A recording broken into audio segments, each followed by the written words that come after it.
পশ্চিমবাংলায় শুরু হতে চলেছে এসআইআর। তো এসআইআরটা কি? এসআইআর আমরা বিহারে দেখলাম অনেকগুলো ভোট বাতিল হলো। কাদের ভোট বাতিল হবে এবং কেন এই এসআইআরটা হচ্ছে এবং এসআইআর যদি হচ্ছে তো আমাদেরকে কী কী ডকুমেন্টস শো করাতে হবে সম্পূর্ণ ভিডিওটাতে বলবো। তো অবশ্যই তোমরা ভিডিওটা শেষ পর্যন্ত দেখবা। আমি হচ্ছে একটা নিউ ক্রিয়েটার, আমি নতুন ভিডিও বানাতে স্টার্ট করেছি। তো আমার হয়তো ভাষা বলতে একটু আটকে যেতে পারে, তো তোমরা স্যার অ্যাডজাস্ট করে নেবা। যেহেতু আমি নিউ এসেছি তো ছোটো থেকে আমি বড় হবো, তোমরা একটু সাপোর্ট করবা। অবশ্যই আমি তোমাদেরকে ভালো ইনফরমেশন দেওয়ার চেষ্টা করবো। তো বলি কী কী নথি প্রয়োজন। এসআইআরের জন্য প্রত্যেকের বাড়িতে এনুমেরেশন ফর্ম পৌঁছে দেবেন বুথ লেভেলের অফিসাররা। সেই ফর্মের সঙ্গে কমিশনের বেঁধে দেওয়া 11টি নথি দিতে হবে। বিহারের ক্ষেত্রে এই পদ্ধতি ব্যবহার করা হয়েছে। কমিশন সূত্রের খবর, একটি পরিবর্তন ছাড়া বিহারের মতো পশ্চিমবঙ্গেও একইভাবে এসআইআর হবে। এই অনুযায়ী এই রাজ্যে 2002 সালের ভোটার তালিকায় নাম রয়েছে এবং এমন ব্যক্তিদের কোনো নথি দিতে হবে না। বুঝতে পারলেন কথাটা আমার? যাদের 2002 ভোটার তালিকায় নাম আছে তাদেরকে কোনো রকম কিছু দেখাতে হবে না। ওই তালিকায় নাম দেখাতে পারলেই এবারের এসআইআরে তাদের নাম উঠে যাবে। এসআইআর 11টি নথি নির্দিষ্ট করে দিয়েছে কমিশন। সুপ্রিম কোর্ট পরিচয়পত্র হিসাবে আধার কার্ড গ্রহণ করতে বলেছে। শুধু পরিচয়পত্র, কিন্তু এটা প্রমাণপত্র না। সুপ্রিম কোর্ট পরিচয় হিসেবে আধার কার্ড বেছে নিতে বলেছে।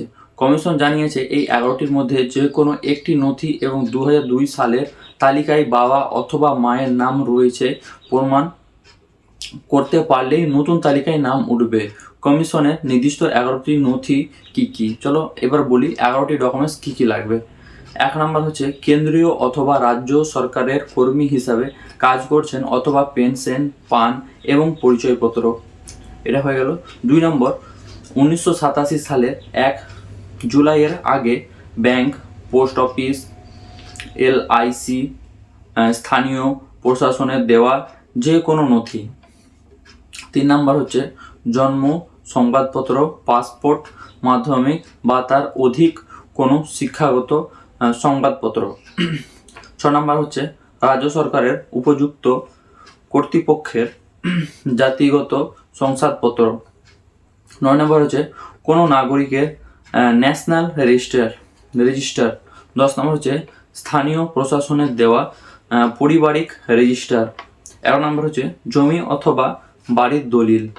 ও এছাড়া সুপ্রিম কোর্টের নির্দেশ মোতাবেক পরিচয়পত্র হিসেবে আধার কার্ড দেখানো যাবে, তবে তা দেখিয়ে নাগরিকত্বের দাবি করা যাবে না। কমিশন জানিয়েছেন আধার কার্ডের সঙ্গে এই 11টি নথির যে কোনো একটি দিতে হবে। এই 11টির নথির বাইরে কোনো নথি যদি নাগরিকতা প্রমাণ করতে পারে তবে তা অগ্রহণ করা হবে। তো ভিডিওটা তোমরা দেখলে আমার এই ভিডিওতে কি চেঞ্জেস করতে হবে, কি করলে তোমাদের আরও ভালো লাগবে সেটা তোমরা কমেন্টে অবশ্যই জানাবা। আর আমার এই চ্যানেলটা এখন ছোট, অবশ্যই তোমাদেরকে দেখতে খুব ভালো লাগছে না, আমিও খুব ভালো মতো তোমাদের কথা বলতে পারছি না। তো চ্যানেলটার সঙ্গে তোমরা জুড়ে থাকো, ছোট থেকে বড় হতে তোমরাই আমাকে দেখতে পারবা। অবশ্যই আমি তোমাদের সব কাজে হেল্প করব। আর আমি লাইভ আসবো, লাইভে তোমাদের সঙ্গে এসে কথা বলবো, তোমাদের কোয়েশ্চেনের আমি সলভ করব, যা কোয়েশ্চেন আছে সব সলভ করব। আর অনলাইনে যদি তোমরা ভোটার কার্ডে কোনো কাজ করতে যাও আমি ফ্রি অফ কস্ট করে দেবো অনেকজনকে, যারা আমার এই টপ 5 লিস্টে থাকবে, মানে যারা আমাকে বেশি সাপোর্ট করবে, আমাকে বেশি কমেন্ট করবে, শেয়ার করবে, লাইক করবে, তাদের আমি ফ্রিতে 5 জনের কাজ করে দেবো। তো চ্যানেলটাকে সাবস্ক্রাইব করে রাখো। দেখা হচ্ছে আবার আর নেক্সট ভিডিওতে।